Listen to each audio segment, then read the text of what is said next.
أعوذ بالله من الشيطان الرجيم. بسم الله الرحمن الرحيم. ومن يؤمن بالله ويعمل صالحا يدخله جنات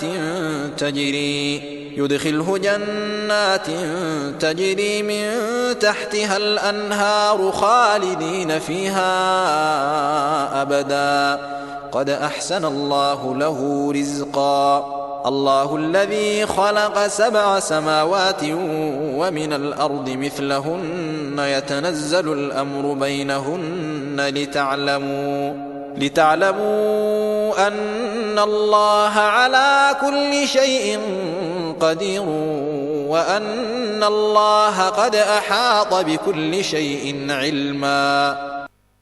صدق الله العلي العظيم، وصلى الله وسلم على سيدنا محمد وعلى آله وأصحابه ومن تبعهم بإحسان إلى يوم الدين، وصلى اللهم وسلم على جميع الأنبياء والمرسلين صلوات الله وسلامه عليهم أجمعين. السلام عليكم ورحمة الله وبركاته. السلام عليكم ورحمة الله وبركاته. عبد الله عبد الرحمن مركلاتو iyo casharadii aan uga hadli jirnay mucjisooyinka quraanka iyo waxyaabaha la xiriira. maanta waxaan ka hadli doonaa haddii Ilaahay yiraahdo. ugu horreyn waxaan jeclahay inaan iraahdo Ilaahay nagu anfaco ayadaha cajiibka ah ee aan ku furanay casharkan suurad Dalaaq maxaad ka garanaysaan? suurad Dalaaq marnaba caadi maahan. waxay ka mid tahay suuradaha cajiibka ee quraanka aan ugu jeclahay anagoo quraanka dhammaantiis jecel, haddana suuradan waxyaabo fara badan ayaa ka buuxa. waxaana weeyaan allah subxaanahu jalla wacala meeshan wuxuu leeyahay waman yu'min billahi wayacmal saalixan yudkhilhu jannaatin tajri min taxtiha alanhaaru khaalidiina fiiha abadan qad axsana allahu lahu risqa. qofkii ilaahay rumeeya subxaanahu jalla wacala, allah rumeeya, camal wanaagsana la yimaada, janno ayuu gelinaya ilaahay subxaanahu jalla wacala. jannadaasuu webiyaal ay hoos yaacayaan, weligoodna ay ku waarayaan. ilaahayna risqigooda wuu hagaajiyey dadkaas, oo qofkaas ilaahay risqigiisa uu hagaajiyey ayuu allah leeyahay subxaanahu jalla wacala. risqigaasu kii adduunyada ha noqdo kii aakhirana ha noqdo ma kala socna meeshaan, labadaba ilaahay wuu hagaajinaya subxaanahu jalla wacala. qofkii iimaan iyo camal wanaagsan laga helo adduunya aakhiraba ilaahay wuu hagaajinaya. waxaana sii marqaati kacayo sii cadaynaya ayadan ayada aayad ku jirta suura Zukhruf, waxaan leeyahay suura Jaathiya oo oranaysa maxay ahaato am xasiba aladiina ijtaraxuu sayi'aati an najcalahum kaladiina aamanuu wacamiluu saalixaati sawaa'an maxyaahum wamamaatum saa'a maa yaxkumuun ayuu ilahay leeyahay subxaanahu jalla wacala. ma waxay u maleeyeen kuwa maanta samaynaya inaan kala mid dhigayno kuwa mu'miniinta ah oo ilaahay rumeeyey, iimaanka laga helay oo iimaanka la yimid, camalka wanaagsanna sameeyey, inay isku mid noqonayaan nolol iyo geeriba, macnaha adduunyada iyo aakhiraba inay isku mid noqonayaan hadday u maleeyeen faham khaldan weeyo allah subxaanahu jalla wacala. mana dhacayso, waa mustaxiil arrintaas inay dhacdo ayuu allah leeyahay subxaanahu jalla wacala.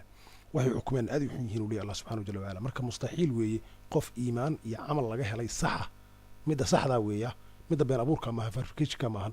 ta saxdaa qofkii laga helo inay macnaha qofkaas waa qof liibaanay weeye adduunya aakhiraba, macnaha aakhira keliya maahan, adduunyada iyo aakhira labadaba. walaalaha sharafta leh waxaan jeclahay meeshaan inaan codsi yar soo jeediyo. codsigaas wuxuu yahay kow, horta waxay tahay su-aal weeyaan codsigu.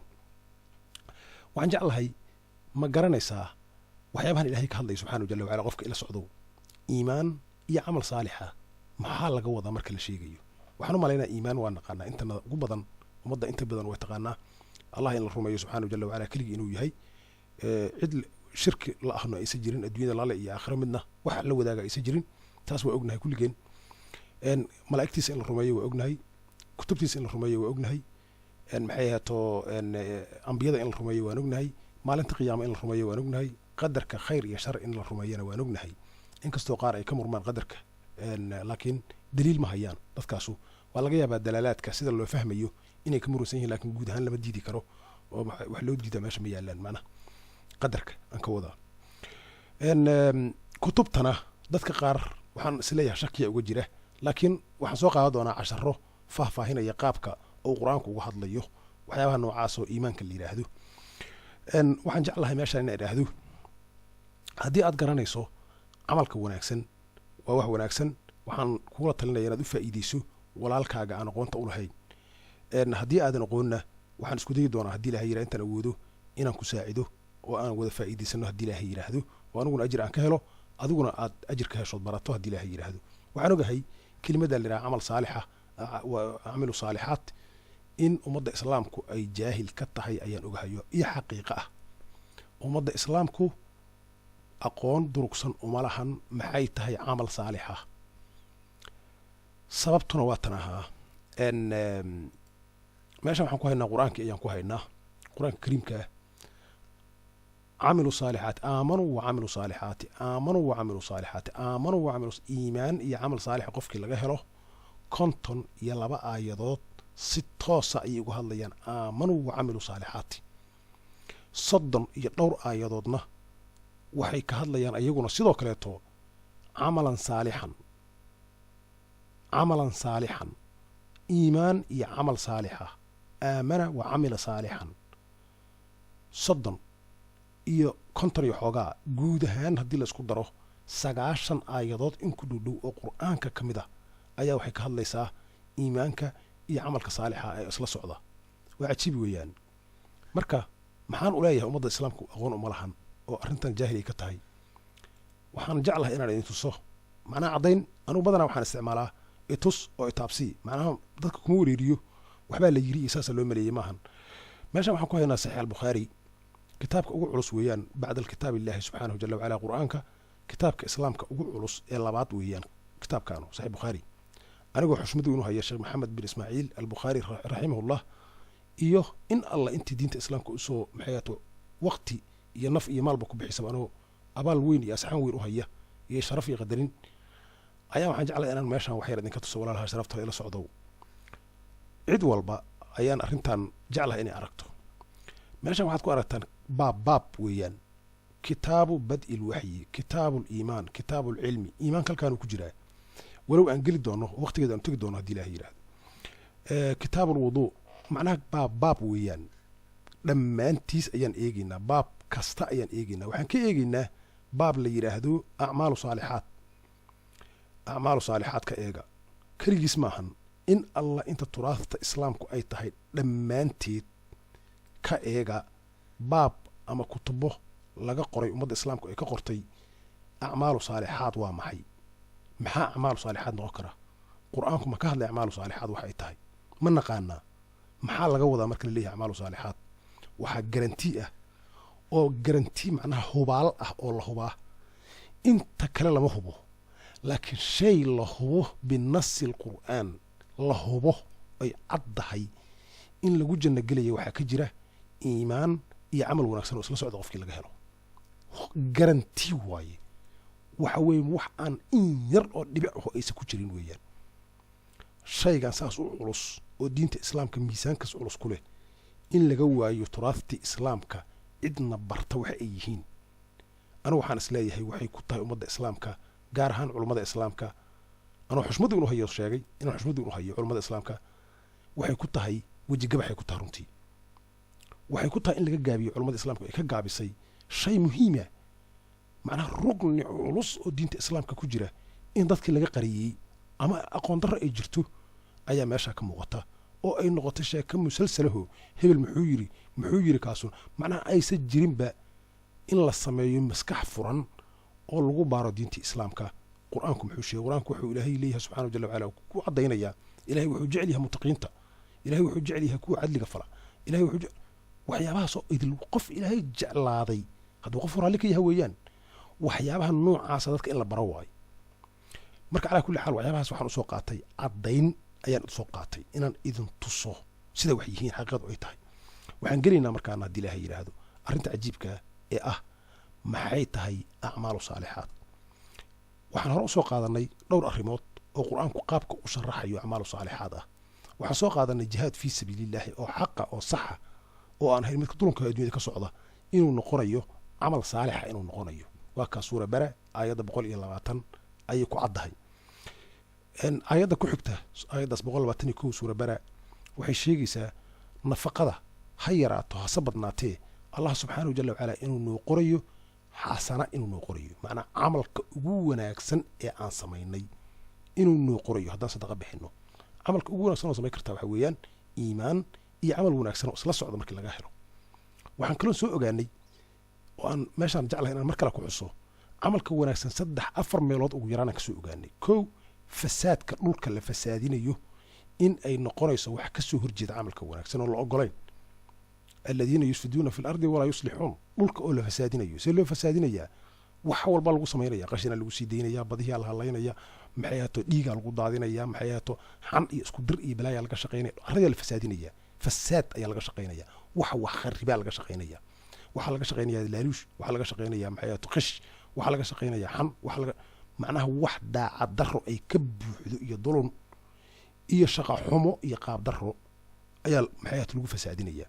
waxaan kaloo soo ogaanay in maxay ahayd shaqada naftirkeeda la qabanayo ay camal saalixa soo geli karo oo qofku markuu shaqaynayo loo baahan yahay shaqadiisa inuu daacad u noqdo oo maxay ahayd uu noqdo qof ikhlaas ah oo ama madaxweyne ha noqdo ama shaqaale ha noqdo ama askari ha noqdee oo shaqada uu qabanayo oo daacad iyo jadwalkii loo dejiyey iyo sida saxda uu sameeyo isagoon cidna ku xadgudbin. qof bani aadan aan gardarro ku maagin, qofna aan xaqiida duudsiinin oo xaqiida dhaafsiinin, qofna aan maagin. macnaha shaqadii loo diray oo si nadiif ah oo hufan oo u qabto ayaan soo ogaanay oo uusan ina beega qaldin oo uusan cabirka qaldin oo maxay wax noocaas icmal saalixan leeyahay ma camal wanaagsan samay shaqo wanaagsan qabo birta maxay nabiyullah daawud alayhi salaam shakada ahayd. waxaan kaloo soo ogaanay awlaadda xataa marka la dhalayo awlaadda qayb naftirkooda inuu soo gelayo camalka wanaagsan. meeshaan waxaan kusoo qaadanay oo kaleeto in camalka wanaagsan uu soo gelayo sadaqada la baxsho. waxaan kaloo arki doonaa haddii ilaahay yidhaahdo camalka wanaagsan in ay soo gelayso salaada iyo zakada. halkan waxaa ku cad in aladiina aamanuu wacamiluu saalixaati waaqaamuu salaata waaatuu zakaata lahum ajruhum cinda rabbihim walaa khawfun calayhim walaa hum yaxzanuun. kuwa iimaanka laga helay camalka wanaagsanna la yimid salaadana bixiya sadaqadana bixiya zakada ah kuwaas korkooda cabsiyo ma ahaanin. meeshaan salaadii iyo zakadii waa laga soo soocay oo waa lasoo bandhigay. sababta loo soo bandhigay inay ka gaar yihiin macquul allahu aclam, inaysan ka gaar ahayn laakiin culayska ay leeyihiin dartiis loo soo bandhigayna waa macquul iyada naftirkeeda. waxaan tegi doonaa iimaanka marka laga hadlayo in salaada iyo zakadu ay tahay rugniga labaad ee ku xiga maxay ahayd ilaahay rumayntiisa subxaanahu jalla wacala. oo marka laga hadlayo mu'minka xaqiiqada ah ayaanu tegi doonaa haddii ilaahay yidhaahdo. marka calaa kulli xaal waxyaabahaasoo idil ayaa jira. camalka la samaynahuna iimaan ma ahan, runtii camalku iimaan ma ahan, waa camal la sameeyo weyn. waxaad samaynaysa weeyaan, waxaad ka tusaale qaadanaysaa waxa aad samaynayso ayaad ka tusaale qaadanaysaa mar walba. waxa aad samaynaysaa waa inay noqdaan wax adiga kuu cuntama. wixii adiga kuu cuntama ayaa qofka kalena u cuntama. wallaahi laa yu'minu axadukum xataa yuxibu linafsihi xataa yuxibu liakhiihi maa yuxibu linafsihi. soo mahayn xadiiska saasu maahayn. xadiiska nabiga sala allahu alayh wasalam wuxuu qofna ma rumaynin ilaa uu waxa asagu uu jecel yahay la jeclaado walaalkiis. xadiiska nabiga saas uu ahayan jeclahay haddaana qaldanayn ilahay cafiye subxana jalla wacala. marka calaa kulli xaal waxa weeyaan arrinta iyada ah oo ah acmaalu saalixaad waxa weeyaan runtii waxaa nagu filan inta qur'aanku uu sharaxay oo uu sharaxaadda ka bixinayo maxaa acmaalu saalixaad uu u yaqaanaa qur-aanku. qur-aanku wuxuu u yaqaano waan soo sheegnay, mar walbana waan baari doonaa haddii ilaahay yidhaahdo. waxaan soo gudbi doonaa arrimahaas la xiriira acmaalu saalixaad. arrin kaloo yar ayaan raacinaya meeshan haddii ilaahay yidhaahdo. walaalo fara badan oo asxaabtayda ayaa marar fara badan waxay soo weydiiyeen nin quraamiyaa tahay lacagaad ka shaqaysanaysaa mise ka shaqaysataa youtube-ka wax noocaasa. waxaan leeyahay channelkayga la yidhahdo hanuun waa number feed weeyaan, bilaash weeyaan. macnaha lacag kama helo innaba allah ka dhigay, mana doonayo inaan ka helo xataa. ilaahay baa igu filan subxaanahu jalla wacala. taas horta waa caddaynaya. midda labaadoon caddaynaya waxay tahay anigu quraani maahi. quraani waa adag tahay arrintaas runtii ma fahmi karo runtii xaqiiqada noocaasa. quraani haddii laga wado qur-aankaad jeceshahay adigu waa run, qur-aanka waan jeclahay anigu. laakiin haddii laga wado axaadiista nabigaad inkirsan tahay, sunnada nabiga, taas waa been weeyaan. ma inkirsani axaadiista nabiga sala allahu alayhi wasalam, laakiin waxaan ka baqaa nabiga inaan ku been abuurto. bilikhtisaar nabiga sala allahu alayhi wasalam inaan ku been abuurto oo xadiis uusan dhihinin ama sheeka aan ka sugnaanin nabiga oon saas irahdo nabiga ka sugnaata aan idhaahdo. waana arkay, waana shaahid u ah, markhaati u ah oo arkay oo xilligii kamid a xilliyada soo bandhigi doona hadii ilahay yidhaha. culamo waaweyn oo ku been abuuranaya nabiga sala allahu alayhi wasalam xadiis aan laga warinin waxay leeyihin nabiga laga wariyey. asxaab wax laga wariyo saas asxaab u fahantay wax noocaasa ayay waxay leeyihin nabiga laga wariyey. mana laga warin runtii waxyaabas dambiyada waaweyn ku jiraan. nabiyullahi maxamed inaan ku been abuurto ma jecla anigu runtii oo in idhahdo sidaasuu yiri oo uusan dhihinin. marka arrintaasaan uga baqaa cilmulxadiis. mid kalena way jirtaa waxa weeyaan anugu badanaa xadiiska qur-aanka la soco kara oo qur-aanka la socda waan jeclaha runtii waa iga duwan yahay wax walba. xadiiska qur-aanka kasoo horjeeda magacii la doonaha loo baxshay waa ka baqaa runtii, waa ka baqaa. waxaan uga baqaa inuu yahay xadiis been abuura oo nabiga sala allahu alayhi wasallam lagu been abuuranayo. waana aragnay tiradii ka bateen. waxaa kamid a geeridii nabiga sala allahu alayhi xadiista ka hadlaysa. war wax fara badan ayaa ka hadlaya. marka calaa kulli xaal badanaa anigu waxaan jeclahay xadiiska qur-aanka aan ka hor imaanayn ayaan jeclahay anigu.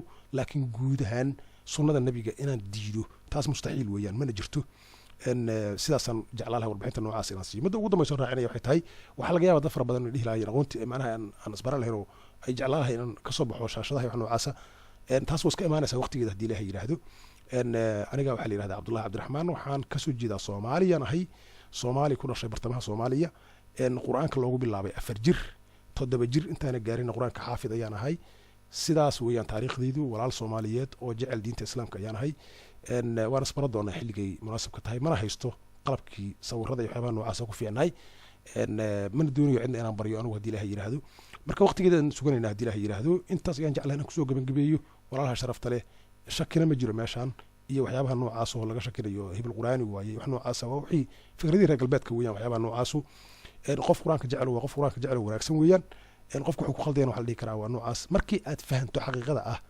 allah subxaana jalla wacala xaqiiqada un meesha u baahan yahay waxa weeyaan iimaan iyo camal saalixa weeyaan markaas waxaad ka gudbaysaa totally waxa la yidhaahdo casabiyadda kanaa hebela kanaa hebela kanaa koox hebla kanaa koox hebla dhammaantood iska dhaafaysaa qofkan shardigii muhiimkaah ma laga helay iimaankii ma laga helay camalkii wanaagsanna ma laga helay labadaas unbaa muhiima daasiid marka waxa ka sokeeyo dhan waxa weeyaan waa wax shaydaan xarkiis weeyaan shaydaan xarka u daadsaday weeyaan oo ummadda ay ku baaba'day weeyaan meeshaas marka walaalaha sharafta waxaan jeclahay sidaas in loo fahmo layskana daayo waxyaabaha oo macnaha aan ku fiicnayn akhlaaqda iyo dhaqanka badanaa waxaan waqti ku luminaa dad jirkooda ka sheekaynaya dad isku diraya dad fasaad keliya ka shaqaynaya dad siyaasiyiina oo macnaha siyaasaddiina runtii aan ku jirin laakiin ummad waalatay oo dee wahni ku jirta iyo walaahow ku jirta waxyaabaha noocaasoo faraha badan ayaan naga buuxaa waxaan jeclaa lahay anugu inaan noqono dad waaqiciyaala oo maxay ahaato adduunyadooda iyo aakhiradoodaba u shaqaysta camal wanaagsanna sameeya oon cidna wax yeelin laga nabad galo man salima almuslimuuna min lisaanihi wa yadihi soo maahayn xadiiska sidaas weeyaan marka calaa kulli xaal intaas ayaan jeclahay inaan kusoo gebagabeeyo ilahay nagu anfaco wassalaamu calaykum waraxmat ullahi wabarakaatu